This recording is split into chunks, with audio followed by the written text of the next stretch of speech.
sidong ilay, insali-sali dumay. Dongdong ay sidong ilay, insali-sali dumay.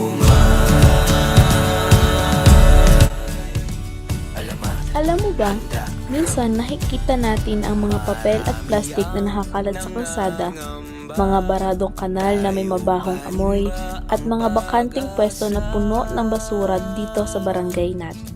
Ito ang tahanan natin. Dito tayo lumaki, dito tayo nakatira ang mga kapitbahay at pamilya natin, kaya dapat natin alagaan. Kaya kami ng mga kabataan sa barangay ay tumutulong sa clean-up drive para mas lalong mapalinis ang kapaligiran ng barangay namin. Tayo ang susunod na henerasyon ng barangay na ito, kaya hindi natin kailangang hintayin pa ang iba. Kailangan lahat tayo ay tumulong para maging ligtas, malinis at masaya tayo dito.